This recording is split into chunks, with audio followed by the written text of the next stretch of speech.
이 상태 그 변화 중 그 페이즈 이퀄리브리엄이라고 쓰고 우리말 번역은 상평형이라고 하잖아요. 상평형 기억나죠? 네. 그 상평형과 관련해서 이게 또 수능 뭐 이런 데까지 확장되어 나가는 개념 중에 바로 상평형에서 그걸 이제 토대로 상평형도 혹은 뭐 상도표 뭐 이런 말들을 썼던 거 기억나요?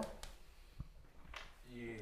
그래서 상평형도 상도표 이런 것들은 수능 기출 문제로도 억수로 많이 나오기 때문에 여러분 학교 시험 문제로도 출제 빈도가 억수로 높아요. 그리고 그 어떤 학교에서도 잘 나오지 않던 상당히 까다로운 문제가 여러분 학교에서 상도표 문제로 나온 적이 있어요. 그것도 수능 기출 문제를 기반으로 하겠죠. 그래서 이제 그 상도표, 상평형도를 이해하는 데 있어서 아주 자주 나오는 것이 바로 그 유명한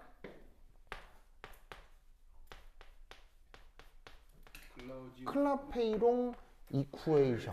오늘 클클하네. 클클. 뭐라고요? 클라우디우스 클라페이롱. 그래서 클라페이롱 이쿠에이션이라고 하는 거예요. 알겠죠? 케빈 클라인.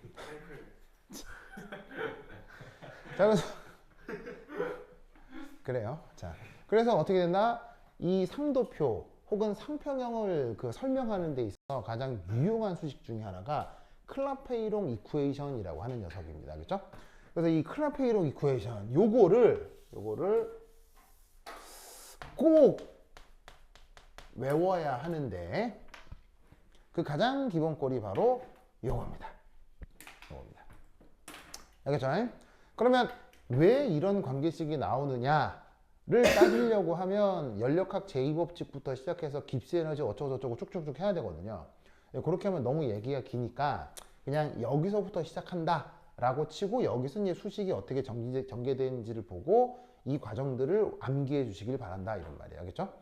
왜냐하면 사실 우리가 하는 건 물리가 아니고 화학이기 때문에 화학에서는 어떤 상황에 대한 분석을 할 때 이미 물리학자들이 해놓은 걸 그냥 툭 따다가 요 놈을 가지고 그래서 뭐 클라페이롱식으로 설명을 하면 이렇다 이렇게 얘기를 하는 거라서 뭐 그 정도로만 알아두시면 될 것 같아요. 그리고 또 하나 중요한 건 뭐냐면 이 클라페이롱식이 적용되는 조건이에요. 조건. 여러분 수학 문제 풀 때 문제 제시된 조건 중요해요, 안 중요해요? 너무너무 중요하죠. 조건만 바뀌어도 문제가 완전 다른 유형의 문제가 되기도 하잖아요. 그건 자연과학도 마찬가지라서 클라페이롱식이 언제 적용되는지에 대한 조건, 무슨 말 되겠어요? 그 조건을 반드시 기억해야 돼. 알겠지? 그럼 그 조건이 왜냐? 바로 순물질이고요. 순물질. 만약 혼합물이면 클라페이롱식이 안 됩니다. 알겠죠? 혼합물에서는 클라페이롱식을 못 씁니다. 알겠죠? 첫 번째, 순물질이어야 하고요. 두 번째, 서로 다른 상태들이 뭐 할 때? 공존. 알겠죠? 그럼 여기에 상태는 그냥 뭐 평소에 알고 있는 그냥 고체, 액체, 기체 뭐 이런 것들을 생각하면 돼요. 알겠죠? 그 고체, 액체, 기체들이 뭐 하는 조건? 공존하는 조건. 아시겠죠? 그러면 공존이니까 예를 들면 고체, 액체가 공존한다거나 액체, 기체가 공존한다거나 기체, 고체가 공존한다거나 무슨 말인지 알겠죠? 그런 조건일 때만 적용할 수 있는 게 클라페이롱 이쿠에이션이에요. 아시겠죠? 그럼 다시 한번 얘기하면 혼합물일 때 안 돼. 혼합물일 때 안 돼. 그리고 혼자 있을 때 안 돼. 알겠어요? 예를 들면 지금 그 상황에서 고체 한 가지만 있다. 액체 한 가지만 있다. 할 때는 클라페이롱 이쿠에이션을 적용할 수 없어. 알겠죠? 그래서 반드시 얘기할 거. 서로 다른 상태가 공존하는 순물질에 이 수식을 적용하는 거야. 그러면 그 클라페이롱식이 뭐냐? 바로 요겁니다. 외우세요. 아시겠죠? 네. 그래서 dPdt는 델타 S 오버 델타 V인데 요때 S는 우리가 보통 알고 있는 무슨 물리량이에요? 엔트로피고요. V는 V는 B. 볼륨 아시겠죠? 이때 여기 보시면은 소문자 M이라고 있는데 뜻이 뭐냐면 몰러입니다. 몰러를 줄여서 소문자 M으로 쓴 겁니다. 몰러 우리말로 번역하면 몰당. 일몰당 무슨 말 나겠어요? 일몰당. 그래서 이 표현을 좀 풀어서 쓰면 뭐냐면 어차피 호세 자려고 그러죠 또. 네? 또 자려고 그러죠. 아니, 호세 지금 이제 눈 풀린 건데 봤는데 호세 잠깐 일어나 있는 거 어때요? 저 진짜 진심으로 그냥 제가 약간 무의식 중에서 그냥 이 지우개가 좀 궁금하네라고 생각해서 지우개를 보고 있던 것 뿐이었어요. 그래? 그래서 지우개를 이렇게 볼펜으로 때리고 있었거든요. 그래? 그런 중이었어요. 그냥 너의 존재 자체가 좀 위험한 거잖아요. 네? 뭐라고요? 너의 존재 자체가 위험하잖아요 항상. 아 근데 항상 졸리긴 하죠. 그렇죠. 네 맞아 그건 맞죠. 자 어쨌건 자 그래서 이때 여기에 있는 이 델타라고 하는 물리량이 붙어 있는데 표현이 붙어 있는데 델타의 뜻은 뭐예요? 항상 차이죠 차이. 그래서 뭐냐면 여기 알파란 표현이 있고 베타란 표현이 있는데 이건 뭐냐? 바로 서로 다른 두 상태를 그냥 편의상 알파 베타라고 표현한 거예요. 그럼 예를 들면 고체 액체면 이게 고체 액체, 뭐 액체 기체면 액체 기체, 고체 기체면 고체 기체. 뭐 무슨 말인지 알겠어요? 그냥 아무렇게나 서로 다른 두 상태를 뭐라고 할 수는 없으니까 알파 상태, 베타 상태라고 부른 거야. 뭐만 알겠죠? 그러면 어떻게 되느냐? 알파 상태 1몰당 엔트로피 빼기 베타 상태 1몰당 엔트로피. 무슨 말인지 알겠어요? 그리고 그 각각 상태의 1몰당 부피, 1몰당 부피의 차이를 이렇게 표현하고 있는 거다 이런 말이에요. 아시겠죠? 그래서 이때 이 각각이 뜻하는 물리량이 이러하다는 거 알아두시고 이 비율이 뭐로 결정된다? 그때의 압력과 그때의 온도. 그때라는 말은 뭘 얘기하는 거야? 공주 나오는 평형. 누가? 순물질의 서로 다른 두 상태가 공존하는 조건에서의 누구? 압력 그리고 온도 사이에 접선의 기울기가 이런 관계가 성립된다 이런 얘기예요. 무슨 말 알겠죠? 네. 그래서 뭐 저 수식까지 도달하는 수리적 과정은 차치해 두고 우선은 저 수식을 기억해 둘 필요가 있다. 무슨 말 알겠죠? 그래서 이때 이 수식을 외우는 게 좋은데 이게 외웠을 때 가장 위험한 게 뭐냐면요. 외웠을 때 이게 가장 위험한 게 뭐냐면 누가 분모고 누가 분자냐. 이게 헷갈릴 수 있어. 무슨 말인지 알겠어요? 이게 DPDT까지는 외웠는데 이게 엔트로피가 아래쪽인가? 부피가 아래쪽이었나? 위가 아래 어디가 분모 분자 헷갈릴 수 있지. 예. 그럴 때 어떻게 찾아? 차원? 그때 어떻게 찾아? 그때는 그냥 약간 상식적으로 생각을 해보면 약간 자, 그러니까 외웠어? 다 외워서 좋은데 외워놓고 나면 항상 이게 왼쪽이었더라 오른쪽이었다 이렇게 헷갈릴 수 있잖아. 외운 다음에 어떤 게 분모였더라 어떤 게 분자였다 헷갈릴 수 있잖아. 네. 그럴 때 이거 헷갈리면 어떻게 찾냐고. 바로 디멘전이 뭐예요? 차원. 단위.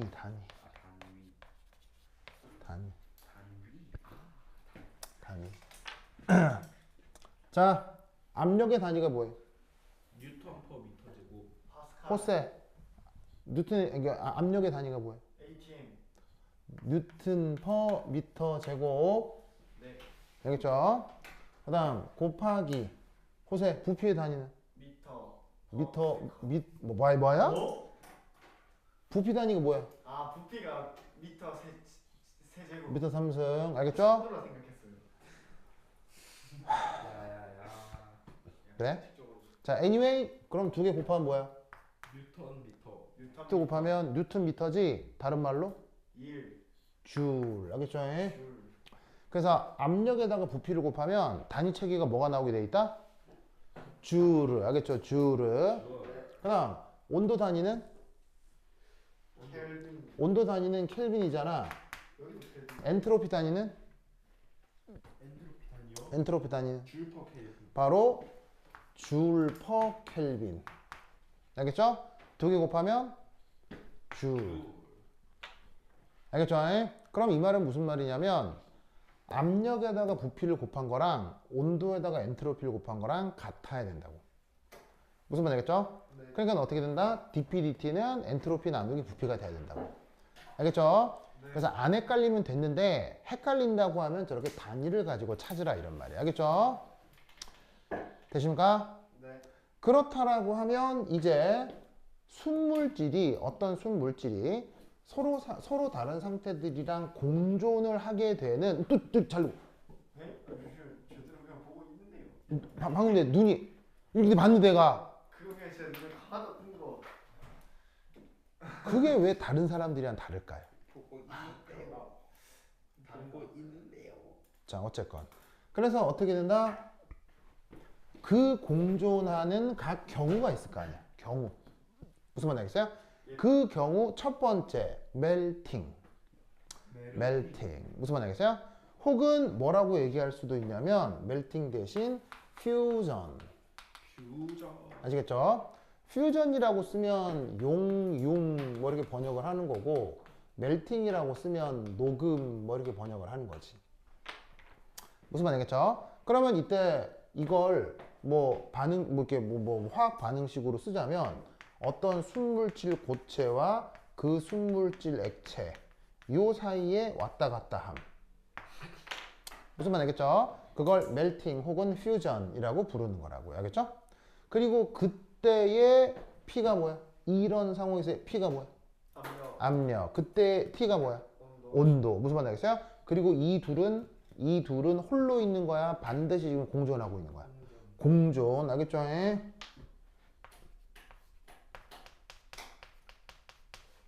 공존. 이런 공존을 전문용어로 뭐라고 해? 공존이요. 이런 공존을 전문용어로 뭐라고 해? 상평형. 아. 무슨 말 알겠습니까? 서로 다른 상태들이 현재 공존하고 있는 그 상황을 상평형. 알겠죠? 자, 그러면 이것도 뭘 만족하겠어요? 쓰여져 있는 조건 그대로니까 클라페이 형식을 그대로 만족하겠죠? 네. 그래서 클라페이 형식을 이게 도입을 합니다. 됐죠? 자, 이 상태에서 양변에 TT 곱했습니다. TT 곱했어. 보이시죠? 그러면 이 TT 곱한 다음에 이때 여기에 있는 엔트로피를 뭐라고 해주냐면 이때는 그냥 서로 다른 두 상태 엔트로피 차이인데 그게 바로 뭐가 된다? 용융 엔트로피가 되는 거예요. 무슨 뜻인지 알겠죠? 용융 엔트로피. 그리고 그때의 부피 변화도 용융 부피 변화가 되는 거겠지. 무슨 말 알겠죠? 이때 여기 동그라미 표시의 의미는 뭐야? 동그라미 의미는? 표준이잖아. 난데없이 표준이 붙는 이유는 뭐냐면 바로 요것 때문이에요.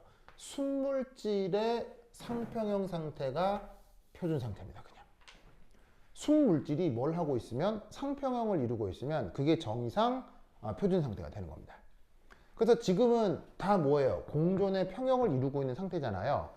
자연스럽게 표준 상태라서 이 엔트로피 변화의 표준이라고 쓴 겁니다. 알겠죠?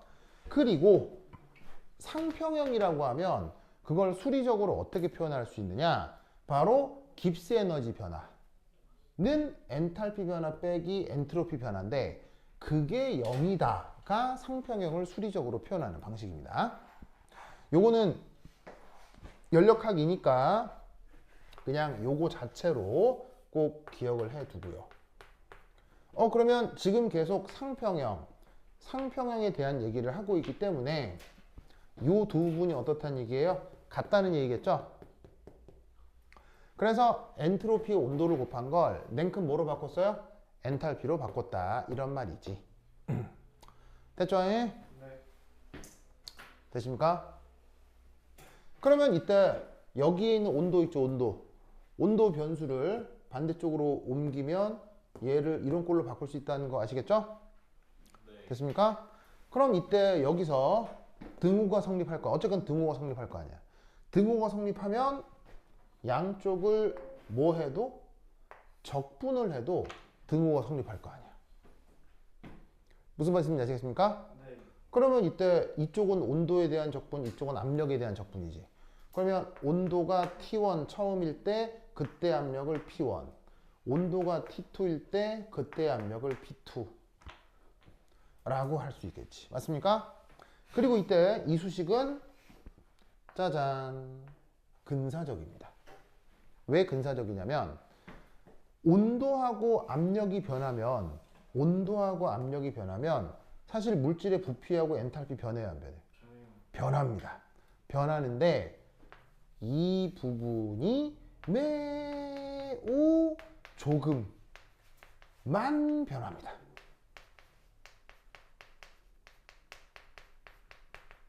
그래서 어떻게 가정하겠다는 얘기예요? 상수처럼 여기겠다는 얘기예요. 무슨 말인지 알겠어요? 실제로는 온도도 변하고 압력도 변하면 물질의 부피와 엔탈피 다 변합니다. 아시겠어요? 근데 많이 변한다, 조금 변한다, 보통 매우 조금 변하기 때문에 계산의 편의를 위해서 적분기호 바깥쪽으로 빼놓은 거예요. 아시겠죠? 그러면 이거 적분하면 P2 빼기 P1이 되는 거고 요거 적분하면 로그가 되는 거죠. 무슨 말인지 알겠죠? 알겠죠? 네. 그렇죠? 그래서 이걸 가지고 수식을 이제 또 어떻게 슬쩍 바꿀 수가 있냐면 이렇게 바꿀 수 있지.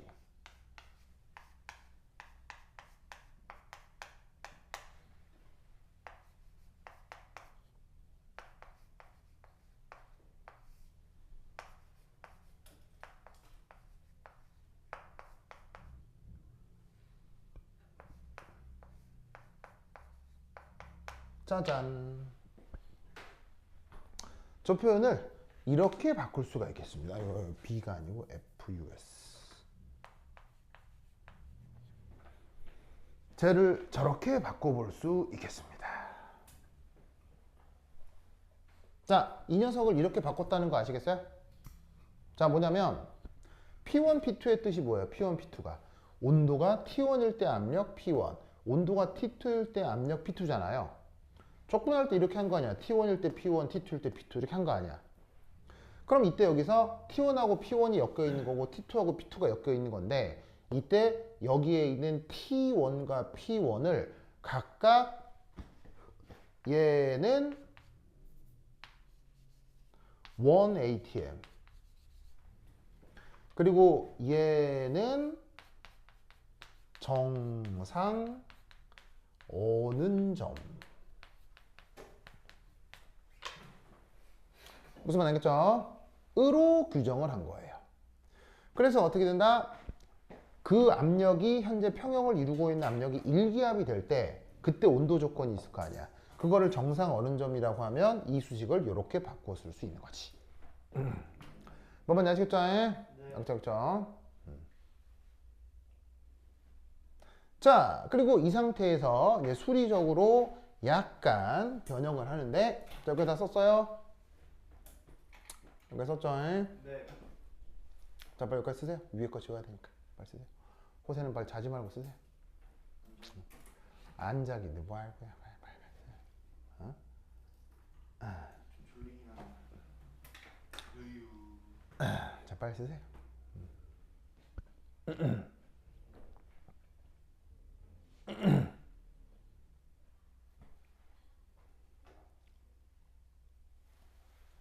호세 왜 안 써요? 저 앞에 다 써놨어요. 어? 그래요? 그래요? 자, 호세 빨리 자요 그러면. 정신 차려 김세호.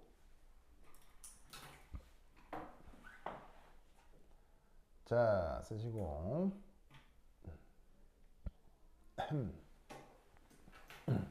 자, 그러면 이제 요 두 줄 지울게요. 이거 지울게요. 지운다니.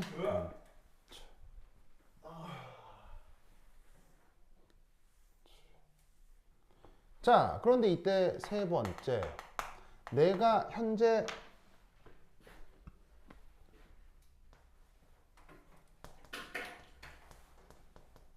관심 있는 온도가 만약에 저 정상 어는 점 근처의 온도라고 해보자 이런 말이에요.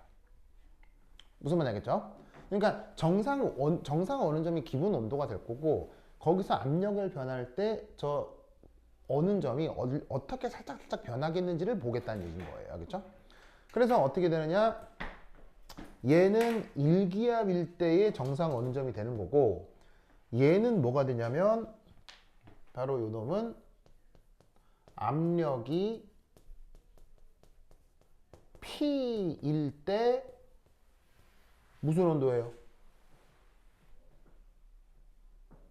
네? 얘는 무슨 온도예요? 절대 온도. 유지하는 온도. 얘가 뭐죠?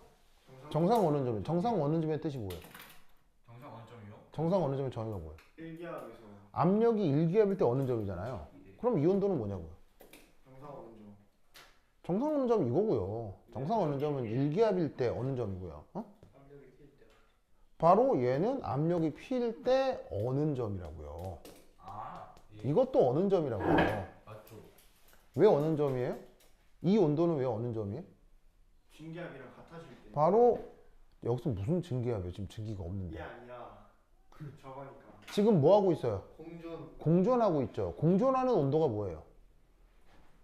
이게 어느 점이라고요. 누구가 공존하는, 액체와 고체가 공존하는 온도가 그냥 어느 점이라고요. 무슨 말 알겠어요? 네. 근데요. 음. 그 뭐지? 저 온도는 녹는 점, 어느 점이란 말이 있는데 왜 끓는 점 왜 다른 표현이 없는 거예요? 끓는 점도 그냥 끓는 점이에요. 끓는 점은 액체하고 기체가 공존하면 그냥 끓는 점이에요. 그러니까 그 고체랑 액체가 공존하는 거 녹는 점, 어느 점 이 두 가지 말이. 그럼 그냥 그거, 그렇죠. 그건 문제. 그냥 관용 그냥 끓는 점에 대한 표현이 한 가지가 더 있느냐? 끓는 점. 뭐 굳이 붙인다면 기화점? 응결점. 어색하긴 하지만 기화점이라는 말을 쓸 수도 있겠죠. 네. 왜냐하면 기화라고 아마 증발점? 뭐 그런 말을 쓸 수도 있죠. 어색해서 안 쓰는 것 같은데. 자, 아시겠죠? 그럼 이때 지금 언급하려고 하는 현재 온도의 혹은 현재 어는 점, 그것이 정상 어는 점과 비슷한 영역이라면 이때 무슨 일이 벌어질 수 있느냐?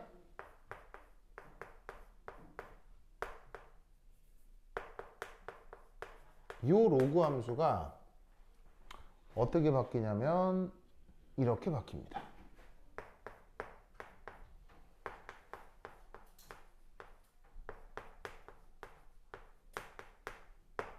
요거랑 비슷해집니다. 저렇게 됩니다. 뭘 활용하면? 테일러 전개를 활용하면 저렇게 되는 걸 알 수 있습니다. 알겠죠? 테일러 전개라고 하는 게 독특한 그 상황이 있죠. 그걸 활용하면 로그 함수를 이런 다항 함수로 아주 좁은 구간에서 근사할 수 있습니다. 맞아요. 키가 비슷해서요. 네, 요 두 개가 비슷해서, 그러니까 이제 그러니까 엄밀하게는 이거거든요. 이게 뭐 수학이라서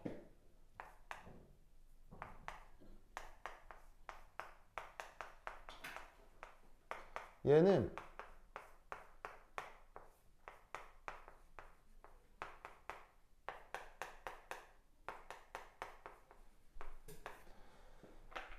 이렇게 쓸 수 있나? 맞아요? 네. 맞죠? 네. 맞죠? 그럼 이때 이 값이 어쨌거나 very small 하잖아요. 맞죠? very small 하잖아요. 그럼 아마 내가 지금 자신이 없는데 이게 로그 1 플러스 x가 1 더하기 x 뭐 2분의 x 제곱 3분의 x 3승 이거였나? 이렇게 표현되거든요. 이런 걸 뭐라고, 이게 앞에 상수는 그냥 정확하게 기억이 안 나는데 이런 걸 테일러 급수라고 해요. 네.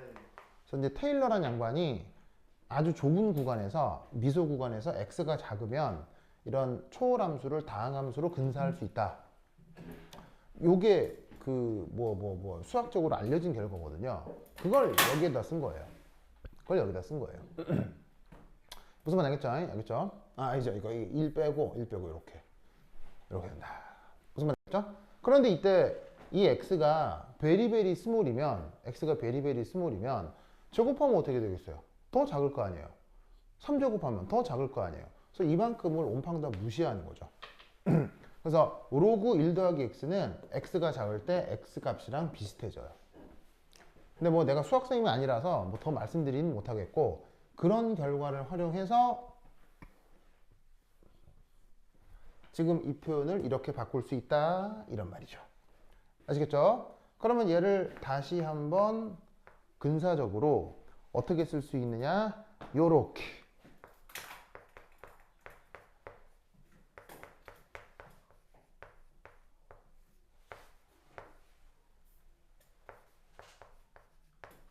곱하기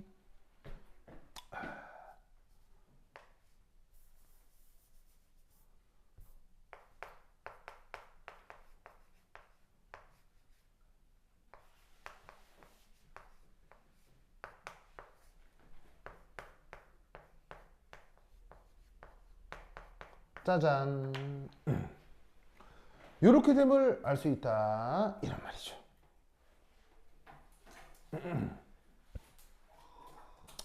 아이고, 됐다.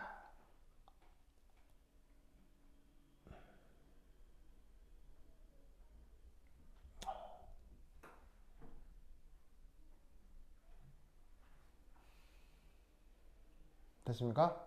그러면 놀라웠게도 이건 원래 로그 함수였잖아요. 초월 함수였는데 근사적으로 함수가 뭐가 되는 거예요? 근사적으로 함수가 다항 함수로 바뀌는 거예요. 그래서 저 멜팅의 과정에서는 놀라웠게도 어떻게 P와 T가 선형적입니다. 무슨 말 되겠죠? 네. P하고 T가 선형적입니다. 좋아. 그래서 이런 관계식을 유도하는 것이 바로 멜팅 과정에서 클라페이롱 이쿠에이션의 활용이다. 알겠죠? 그럼 이제 이게 어디서 활용되겠어요? 지금은 고체 액체인데, 고체 액체 말고 액체, 기체, 그 다음에 기체, 고체에서도 다 적용이 올 수 있겠죠. 무슨 말 알겠죠? 그 세부적 경우는 조금 쉬었다가 해보도록 하겠습니다. 오케이. 다다.